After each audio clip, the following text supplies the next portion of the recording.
요즘 시장에서 가장 핫한 재테크 정보 남들은 어떻게 하는지 궁금하셨죠? 손에 잡히는 재테크에서 꽉꽉 채워 알려드립니다. 네, 오늘은 크립토 퀀트의 박별 연구원과 전화 연결되어 있습니다. 안녕하세요. 안녕하세요. 예, 안녕하세요. 네, 오늘 가져온 재테크 소식 어떤 내용인가요? 예, 가상자산을 투자하시는 분들이라면 모두가 손꼽아 기다리는 이벤트가 있습니다. 바로 비트코인 채굴 부상량이 절반으로 줄어드는 반감기가 4년 만에 도래했습니다. 따라서 하지만 비트코인의 가격 움직임은 기대에 크게 못 미친 상황인데요.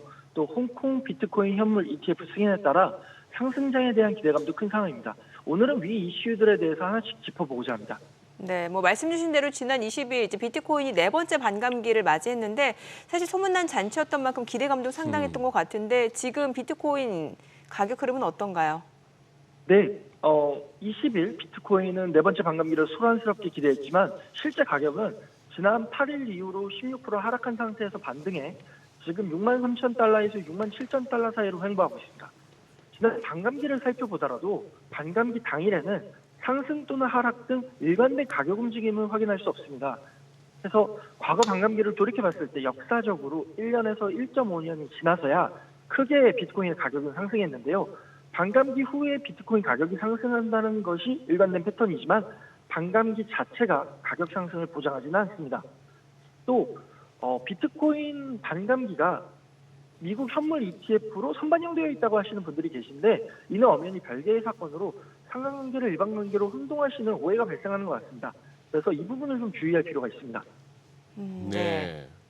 근데 또 이 투자자들을 또 놀래킨 게 이제 알트코인들의 급등세였다고 하는데 이 막상 주인공인 비트코인은 잠잠한데 알트코인이 폭등했다고요? 네, 알트코인 경우에는 예를 들면 민코인의 경우가 최근에 이제 크게 반등을 했는데요. 민코인은 사실 지난 1분기에서 가장 가파르게 상승했던 테마 중 하나였습니다. 하지만 어느덧 사람들의 관심에서 잊혀지면서 가격은 50% 이상 하락한 것들이 되게 많았습니다. 이런 것들이 비트코인의 최근 이제 반등과 함께 가격이 민코인은 급등한 것으로 보입니다. 또 가상자산 시장은 주식 시장을 모방하는 경향이 있습니다. 최근 AI 기업 엔비디아의 주가 반등과 함께 AI 관련 코인들이 크게 상승한 것으로 보입니다. 네, 지금 비트코인 시장은 아직까지 변수가 상당한 것 같은데 지금 다소 잠잠해지긴 했습니다만 이제 지정학적 리스크도 있고 미국 금리 인하 시기는 굉장히 늦춰지고 있는 상황이고 또 채굴자 매도 물량에 대한 우려도 있는데 이런 변수에 대해서는 어떻게 보시나요? 예, 맞습니다. 지금 비트코인 시장은 사실 시장 참여자들에게 너무 어려운 시장인데요. 지정학적 리스크와 미국 금리 인하 시기의 지연, 채굴자들의 비트코인 매류 의도가 당연히 있습니다. 하지만 미국 나스닥에 상장된 채굴 기업들의 비트코인 보유량은 2022년 6월 이후로 최대 보유량으로 약 46,275개를 보유하고 있습니다. 또 채굴자들은 과거와 다르게 이제는 자본시장을 활용하여 매도 물량을 능숙하게 관리하고 있습니다. 즉 비트코인을 즉각 시장에 매도하는 것이 아니 자본시장을 통해 자금을 모집하는 것이죠. 따라서 이는 채굴자들에게 호재로 보입니다. 그래서 비트코인이 가치 저장 수단뿐만 아니라 다양한 활용성을 모색하는 움직임들이 최근에 일어나고 있는데요. 이를 통해 채굴자들의 수수료 수익도 크게 증가하고 있습니다. 예를 들어 지난 반감기 이후 비트코인 채굴 보상량이 6.25개에서 3.16개로 줄어들었는데요.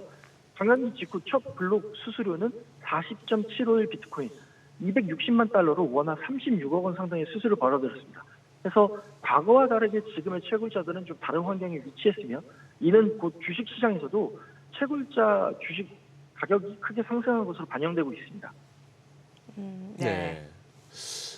비트코인은 어쨌거나 이해해 보려고 애는 쓰고 있습니다만 지금 알트코인이나 밈코인 같은 거에 급등락세를 보고 있으면 아무리 연구원님 설명을 보거나 다른데 검색을 해봐도 제가 시대에 뒤떨어지는 꼰대가 돼가서 그런지 몰라도 도저히 이해가 안 됩니다.